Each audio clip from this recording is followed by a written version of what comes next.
নারীদের জীবনটাই আসলে অনেক কষ্টের। বাবার বাড়ির রাজকন্যা হয়েও শ্বশুর বাড়ি এসে সংসারের সমস্ত কাজগুলো করে। একটা সময় বয়স হয়ে গেলে শাশুড়ি হয়ে গেলেও কিন্তু সংসারের সমস্ত কাজগুলো করতে হয়। সংসারের কাজ না করলে কিছু কিছু ছেলের বউয়ের কাছে অনেক ধরনের কথাও শুনতে হয়। সো হ্যালো এভরিওয়ান, আসসালামু আলাইকুম, welcome back to my another blog. আশা করি সবাই ভালো আছেন। আলহামদুলিল্লাহ আমিও ভালো আছি। আজকের ভিডিওটা আগামীকাল রাত থেকে শুরু করলাম। রাতের দিকে নামাজ শেষ করে আমার হাজবেন্ড আর আমার বড় আব্বাজান এই বিস্কিটগুলো নিয়ে আসছিল। এগুলো হচ্ছে নামাজ শেষে যে মিলাদ শেষ করে তবারক দেয়, সেই তবারক। এখানে অনেক ধরনের বিস্কিট ছিল। তো যাই হোক, সকালবেলা নাস্তা শেষ করে দুপুরে রান্না করার জন্য চলে আসলাম। দুপুরে আজকে আমি বেগুন দিয়ে ইলিশ মাছ দিয়ে রান্না করবো, তাই ইলিশ মাছটা লবণ হলুদ মাখিয়ে আমি একটু ভেজে নিচ্ছি। আর বেগুনগুলো এদিকে কেটে নিয়েছি, আর একটু বেগুন ভাজি করে নিব, তাই গোল করে কেটে নিয়েছিলাম। আর সাথে একটু আলু দেবো বেগুন ইলিশ মাছের সাথে, আলুটাও কেটে নিয়েছিলাম। আর এখানে মশলাটা কিন্তু কষানো হয়ে গেছে। এখন দিয়ে দিলাম প্রথমে আলুগুলো একটু ভালো করে কষিয়ে তারপর বেগুন দিব, কারণ বেগুন সেদ্ধ হতে সময় লাগে না, আলু সেদ্ধ হতে একটু সময় লাগে, তাই আমি এভাবে করি, বেশিরভাগ সময় দেই। তো এখন কিন্তু আমি বেগুনটা দিয়ে দিলাম। এখন বেগুনটাও ভালো করে একটু নেড়ে চেড়ে ভালো করে কষিয়ে নেব। আর আমি তরকারিটা একটু ঢাকনা দিয়ে কষিয়ে নিই। সবসময় ঢাকনা দিয়ে কষিয়ে নিলে খুব তাড়াতাড়ি একটু কষানো হয়ে যায়। যেহেতু রান্নাটা খুব তাড়াতাড়ি করতে হবে, তাই আমি এভাবেই করি। তো এই যে তরকারিটা কিন্তু কষানো হয়ে গেছে। এখন পরিমাণ মতো একটু ঝোলের পানি দিয়ে দেব।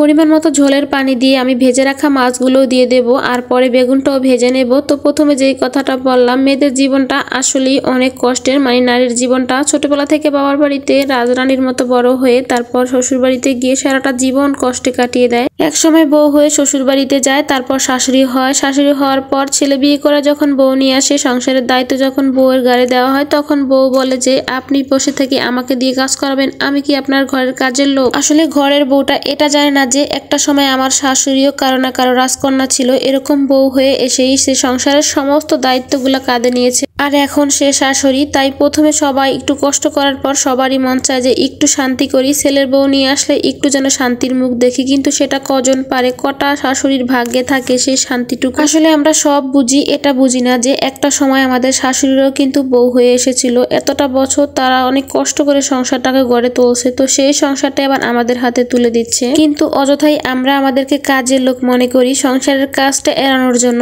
আর কিছুই না। একটু শান্তি দেওয়া উচিত তো সংসারের শাশুড়িদের, এটা সবারই বোঝা উচিত। তো যাই হোক, এদিকে কিন্তু আমার রান্না করা হয়ে গেছে বেগুন দিয়ে ইলিশ মাছ দিয়ে। তো ওটা অফ করে দিয়ে এখানে আমি বেগুনটাও কিন্তু ভেজে নিয়েছি। এখন একটা বাটিতে আমি বেগুনগুলো তুলে নিচ্ছি। বেগুনগুলো খুব সুন্দর ছিল। এর আগে বেগুন নিয়ে আসছিল, কেন জানি না খেলে একটু তিতা তিতা লাগতো, কিন্তু এই বেগুনটা অনেক বেশি সুন্দর ছিল আর খেতেও অনেক বেশি মজাও হয়েছিল। এছাড়া বেগুন আমার অনেক বেশি পছন্দ, যেভাবেই রান্না করি না কেন। তো দুপুরের খাওয়া দাওয়া শেষ করলাম। সন্ধ্যার দিকে ভাবলাম যে একটু ফুচকা বানাই। বাসায় কিছু ফুচকা ছিল, ফুচকাগুলো ভাজতে নিয়েছিলাম। একদমই ফোলেনি, যেহেতু অনেক দিনের ছিল তাই। আর আমি ভেবেছিলাম হয়তো অনেকগুলো ফুচকা আছে বাসায়, এজন্য নিয়েছিলাম। এখন দেখি যে অল্প ছিল, তো যাই ছিল তাই খেয়ে নিয়েছিলাম, আর অনেক বেশি মজাও হয়েছিল। আজকের মতো ভিডিওটা এখানে শেষ করলাম। ভিডিওটা কেমন লাগলো অবশ্যই জানাবেন। আল্লাহ হাফেজ।